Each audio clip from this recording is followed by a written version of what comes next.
तो बच्चों, हम अपने साइंस सब्जेक्ट में अब आगे बढ़ते हैं और जैसे कि आपको पता है कि हम चैप्टर 1 रासायनिक अभिक्रियाएं और समीकरण कर रहे हैं, तो उसमें आज कुछ और टॉपिक को हम डिस्कस करेंगे। तो आज की इस वीडियो में जो हमने टॉपिक्स लिए हैं वो हैं रासायनिक अभिक्रिया, यानी रासायनिक अभिक्रिया क्या होती है वो हम समझेंगे। रासायनिक अभिक्रिया की पहचान, यानी कि हम कैसे पहचान करेंगे कि कहीं कोई रासायनिक अभिक्रिया हो रही है या नहीं हो रही है। और तीसरे नंबर पे हम समझेंगे कि रासायनिक समीकरण क्या होती है। तो इसको एक एक को अब लेके चलेंगे और उसकी चर्चा करेंगे। तो सबसे पहले हम लेते हैं रासायनिक अभिक्रिया। तो अब बच्चों हम समझते हैं कि रासायनिक अभिक्रिया क्या होती है। इससे पहले की वीडियो में बच्चों आपने समझा होगा रासायनिक परिवर्तनों को।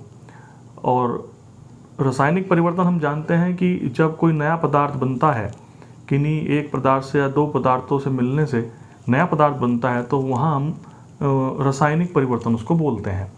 तो वो परिवर्तन जब होते हैं तो कोई ना कोई क्रिया उन पदार्थों में होती है और उन क्रिया के फलस्वरूप ही वो नए पदार्थ बनते हैं। या यूँ कह सकते हैं कि रासायनिक परिवर्तन जिन अभिक्रियाओं द्वारा संपन्न होते हैं उन अभिक्रियाओं को हम रासायनिक अभिक्रियाएं कहते हैं। जैसे कि बहुत सारी क्रियाएं हैं।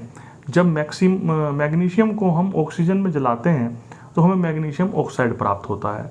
तो वो मैग्नीशियम ऑक्साइड जो नया पदार्थ हमें प्राप्त हुआ, वो मैग्नीशियम और ऑक्सीजन की एक अभिक्रिया द्वारा प्राप्त हुआ, वो अभिक्रिया ही रासायनिक अभिक्रिया कहलाती है। ठीक है। अब इसमें एक बात समझने की है कि अभिक्रिया में क्या होगा, कुछ पदार्थ मिलेंगे और उनकी अभिक्रिया से एक नया पदार्थ बनेगा। तो जो अभिक्रिया में भाग लेते हैं पदार्थ, उन पदार्थों को हम अभिकारक कहते हैं। इसी प्रकार जब अभिक्रिया के फलस्वरूप जब अभिक्रिया पूर्ण हो चुकी होगी तो कुछ नए पदार्थ बनेंगे, तो उन पदार्थों को हम कहते हैं उत्पाद। तो एक तरह से देखा जाए कि एक रासायनिक अभिक्रिया में कुछ अभिकारक होते हैं, वो एक भी हो सकते हैं, एक से अधिक भी हो सकते हैं, और उनसे फिर नए पदार्थ बनते हैं जिनको हम उत्पाद कहते हैं, वो भी एक या एक से अधिक हो सकते हैं। तो मैं समझता हूँ रासायनिक अभिक्रिया आपकी समझ में आ गई होगी। चलिए अब अगला टॉपिक हम लेते हैं रासायनिक अभिक्रिया की पहचान। यानी कि हम रासायनिक अभिक्रिया की पहचान कैसे करेंगे कि किसी बीकर में, बर्तन में या कहीं भी कोई रासायनिक अभिक्रिया हो रही है, नहीं हो रही है। तो उसको हम मुख्यतः चार तरह से हम पहचान सकते हैं। कैसे पहचान सकते हैं कि जब कुछ पदार्थ आपस में मिलते हैं, अगर वहाँ से कोई गैस निकलने का आभास होता है, कोई गैस निकल रही हो, तीक्ष्ण गैस है या रंग वाली गैस है, कोई भी किसी प्रकार की गैस निकल रही है, तो हम ये मान सकते हैं कि वहाँ कोई रासायनिक अभिक्रिया हो रही है। या उन पदार्थों के रंग में कोई परिवर्तन आ रहा हो, तब भी रासायनिक अभिक्रिया होने की संभावना रहती है। तो एक हुआ गैस का निकलना, रंग में परिवर्तन, या जो पदार्थ मिलाए गए हैं उनके ताप में परिवर्तन आ जाए, उनका ताप परिवर्तित हो जाए, बढ़ जाए या कम हो जाए, तब भी रासायनिक अभिक्रिया की पहचान आसानी से हो सकती है।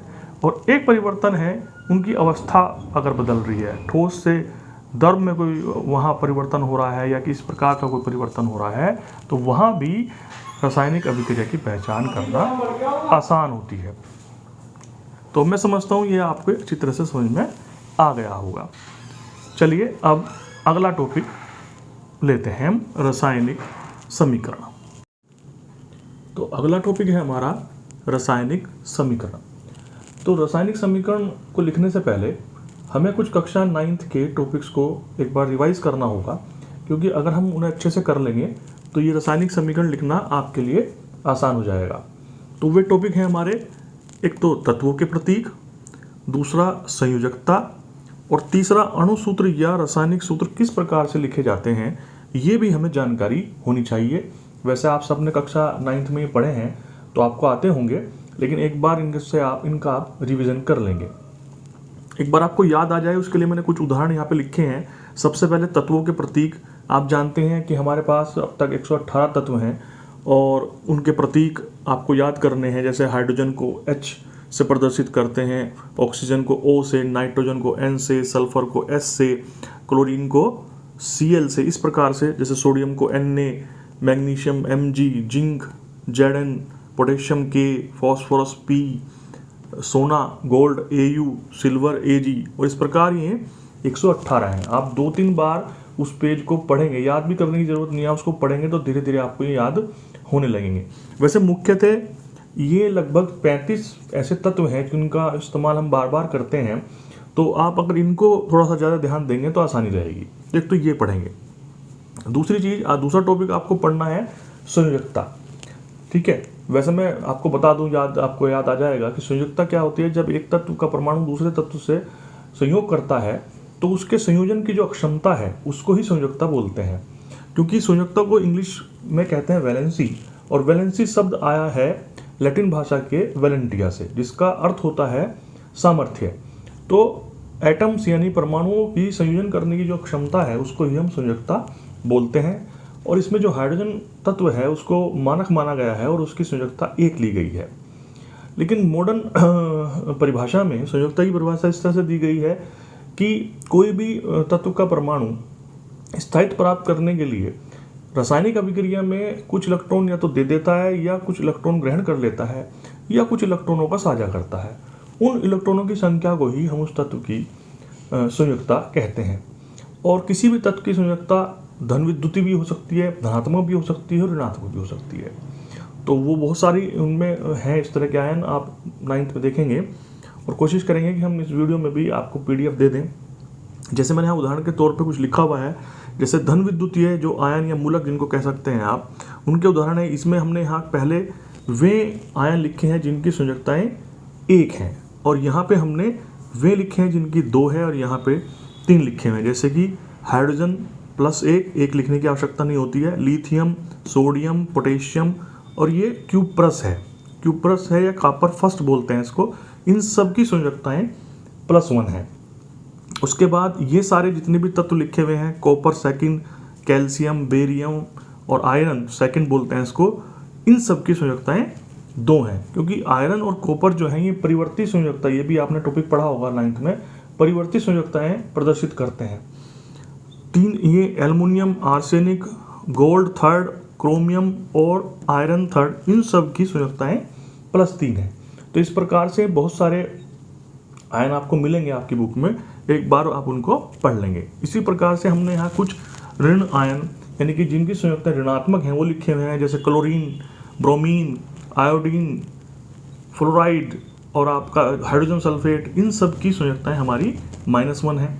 Oxygen, oxide, peroxide, sulphate, chromate और कार्बोनेट, इन सब की संयोजकताएं हमारी -2 हैं। इसी प्रकार हमने नीचे लिखा हुआ है, यहाँ फॉस्फेट है, एल्यूमिनेट है, बोरेट है, इन सब की संयोजकताएं -3 है। तो इस प्रकार से आप इनको एक बार दोहरा लेंगे तो अच्छा रहेगा। उसके बाद आता है रासायनिक सूत्र। रासायनिक सूत्र को अणुसूत्र भी बोलते हैं। ये भी आप लिखना सीखेंगे, दोबारा से एक बार पढ़ लेंगे वहाँ पे जाकर, क्योंकि इसका एक नियम है, उस नियम के तहत हम किसी भी यौगिक का रासायनिक सूत्र प्राप्त कर सकते हैं। चलिए एक काम करते हैं कि आपको दोबारा से याद कराने के लिए मैंने यहाँ 2 एग्जाम्पल ले रखे हैं, मैग्नीशियम क्लोराइड और कैल्शियम ऑक्साइड। इनके रासायनिक सूत्र हम बना के देखते हैं ताकि आपको पूरी प्रक्रिया समझ में आ जाए। चलिए, इसको बनाने के लिए सबसे पहले हमें जरूरत पड़ती है विकर्ण नियम की। क्या होता है विकर्ण नियम, इसको समझते हैं। जैसे मैग्नीशियम क्लोराइड का हमें रासायनिक सूत्र बनाना है तो हम क्या करेंगे, सबसे पहले जो इसमें तत्व इस्तेमाल हो रहे हैं उनके प्रतीक लिखेंगे। मैग्नीशियम का प्रतीक होता है Mg और क्लोराइड यानी क्लोरीन का संकेत होता है Cl। अब क्या करेंगे, उसके बाद इन तत्वों की जो संयोजकताएं हैं वो हम इनके ऊपर लिख देंगे। मैग्नीशियम की संयोजकता होती है +2, अभी बताया था हमने, और क्लोरीन की होती है -1। ठीक, यहाँ तक कोई दिक्कत नहीं है। उसके बाद हम विकर्ण नियम लगाएंगे। विकर्ण नियम में क्या होगा, ये वाली संयोजकता इधर आ जाएगी और ये वाली संयोजकता इधर आ जाएगी, चिन्हों को छोड़कर। चिन्हों से हमें कोई मतलब नहीं है, केवल जो संख्याएं हैं उनको हमें इंटरचेंज करना है। उसके बाद हमें प्राप्त होगा Mg1 और Cl2। अब इस 1 को लिखने की आवश्यकता नहीं है, तो ये सूत्र हमें प्राप्त हो जाएगा MgCl2। चलिए, ये आपको क्लियर हो गया होगा। इसी प्रकार हम देखते हैं कैल्शियम ऑक्साइड का। कैल्शियम ऑक्साइड में कैल्शियम का संकेत प्रतीक है Ca और ऑक्साइड यानी ऑक्सीजन उसका प्रतीक है O। कैल्शियम की जो संयुक्ता है वो +2 है, ऑक्सीजन की -2 है। विकर्ण नियम क्या कहता है, ये संयुक्ता इधर आएगी, ये संयुक्ता इधर आ जाएगी, तो ये हो जाएगा Ca2O2। अब यहाँ एक थोड़ी सी बात है, हमें देखना होगा कि ये जो नंबर्स नीचे आए हैं, संख्याएं नीचे आई हैं, क्या इनका कोई महत्तम समापवर्तक है, क्या इनका कोई HCF है, यानी ऐसा कोई नंबर है जो इन दोनों को डिवाइड कर दे। तो इसका हम देखते हैं 2 और 2 का HCF क्या होगा, 2 ही होगा, तो 2 से डिवाइड कर देंगे तो ये क्या आ जाएगा Ca1O1, 1 को हम नहीं लिखते हैं तो ये हो जाएगा CaO। और इस प्रकार से हमें कैल्शियम ऑक्साइड का रासायनिक सूत्र प्राप्त हो जाएगा। तो ये तीनों टॉपिक आप एक बार देख लेंगे ताकि रासायनिक समीकरण लिखना आसान हो जाता है। चलिए अब हम देखते हैं कि एक रासायनिक समीकरण को हम कैसे लिखते हैं। चलिए अब हम रासायनिक समीकरण को लिखना सीखते हैं। उसके लिए हमने 2 उदाहरण लिए हैं। एक उदाहरण में हम इस नियम को समझेंगे कि किस नियम का इस्तेमाल करके हम रासायनिक समीकरण लिखेंगे, और फिर उस नियम को एक एग्जाम्पल पे, एक उदाहरण पे हम लगा के देखेंगे कि वो किस तरह से अप्लाई होगा। तो यहाँ पे हमने एक उदाहरण लिया है कि मान लीजिए A और B 2 हमारे कोई पदार्थ हैं, वो क्रिया आपस में रासायनिक क्रिया करके एक 2 अन्य पदार्थ बनाते हैं C और D। तो यहाँ पर हमारे A और B जो हैं वो अभिकारक हैं, आपको पता ही है, रासायनिक अभिक्रिया में हमने बताया था, और C और D हमारे उत्पाद हैं। ठीक है, तो पहले हम ये लिख लेंगे कि क्या हमारे अभिकारक हैं और क्या हमारे उत्पाद हैं। अब हम क्या करेंगे, जो हमारे अभिकारक हैं वो हम अब एक तरफ से क्या कीजिए, एक बीच में कहीं बराबर का निशान लगा लीजिए सबसे पहले। ठीक है, तो बराबर के इधर ये हमारी बाईं साइड हो गई, यानी कि लेफ्ट हैंड साइड हो गई है, और बराबर के यानी कि इज इक्वल टू निशान के इस साइड हमारी ये दाईं साइड हो गई है, दाईं ओर, जिसको हम राइट हैंड साइड बोलते हैं। ठीक है, सबसे पहले ये कर लेंगे। उसके बाद जो हमारे अभिकारक हैं उनको हम, ये जो हमारी लेफ्ट हैंड साइड है इस ओर लिखेंगे, A और B, जितने भी अभिकारक हैं। अगर 3 अभिकारक होते तो हम तीनों को लिखते, और अगर 1 अभिकारक होता तो सिर्फ 1 को लिखते। यहाँ ध्यान रखने की बात है, जो यहाँ हम अभिकारक लिखेंगे वो हम अणुसूत्र के रूप में लिखेंगे। यहाँ पर अगर कोई एक परमाणु तत्व है उसको तो प्रतीक के रूप में लिखा जाएगा, बाकी सभी को हम अणुओं के रूप में, यहाँ अणुसूत्र के रूप में लिखेंगे। लिखने के बाद जितने भी हमारे अभिकारक हैं उनके बीच में हम धन चिन्ह यानी प्लस का निशान लगा देंगे। इसी प्रकार जो हमें उत्पाद प्राप्त हुए हैं C और D, उनको हम राइट हैंड साइड पर लिखेंगे C और D, और बीच में यहाँ भी हम एक धन चिन्ह लगा देंगे। ध्यान रखेंगे A, B और C और D, ये चारों जो इतने हमारे पदार्थ हैं इनको हम अणुसूत्र के रूप में लिखेंगे। एक परमाणु अगर तत्व है वही हम केवल परमाणु के रूप में लिखा जाएगा, एक परमाणु के रूप में, प्रतीक के रूप में लिखा जाएगा, बाकी को सबको हम अणुसूत्र के रूप में लिखेंगे। तो इस प्रकार जो हमें समीकरण प्राप्त होगी वो हमारी रासायनिक समीकरण होगी। चलिए इस नियम को हम इस एग्जाम्पल में लगाने की कोशिश करते हैं। ये एग्जाम्पल क्या है कि मैग्नीशियम को वायु में जलाया जाता है। ठीक है, यानी मैग्नीशियम के साथ ऑक्सीजन क्रिया कर रही है। इस अभिक्रिया की हम, इस रासायनिक अभिक्रिया की हम रासायनिक समीकरण लिखना चाहते हैं। तो इसमें क्या क्या इस्तेमाल हो रहा है, मैग्नीशियम इस्तेमाल हो रहा है, ऑक्सीजन क्रिया कर रही है मैग्नीशियम से, हमें प्राप्त क्या हो रहा है, मैग्नीशियम ऑक्साइड हमें प्राप्त हो रहा है। तो हमारा जो मैग्नीशियम है और जो ऑक्सीजन है ये हमारे अभिकारक हुए। ठीक है, और जो हमें मैग्नीशियम ऑक्साइड प्राप्त हो रहा है ये हमारा उत्पाद हुआ। ये क्लियर हो गया। उसके बाद हमने बताया था कि ये सब के सब किस रूप में लिखे जाने हैं, ये सब हमें लिखे जाने हैं अणुसूत्र के रूप में। परंतु यहाँ मैग्नीशियम जो है वो एक परमाणु तत्व है, तो ये केवल प्रतीक के रूप में लिखा जाएगा और इसका प्रतीक होगा Mg, मैग्नीशियम का। ऑक्सीजन का अणु होता है O2। ऑक्सीजन में क्या होता है, ऑक्सीजन के 2 परमाणु आपस में मिलकर के एक अणु बनाते हैं O2। ठीक है, तो ऑक्सीजन का अणुसूत्र हुआ O2। अब बात आती है मैग्नीशियम ऑक्साइड की। मैग्नीशियम ऑक्साइड का सूत्र हम कैसे पता करेंगे, अणुसूत्र जो अभी हमने इससे पहले बताया था क्या करेंगे, मैग्नीशियम ऑक्साइड का सूत्र प्राप्त करना बड़ा आसान है। मैग्नीशियम का संकेत होता है Mg, ऑक्साइड यानी ऑक्सीजन का O, मैग्नीशियम की संयोजकता +2, ऑक्सीजन की -2। विकर्ण नियम के हिसाब से ये इधर गया, ये इधर गया, ये हो गया Mg2O2।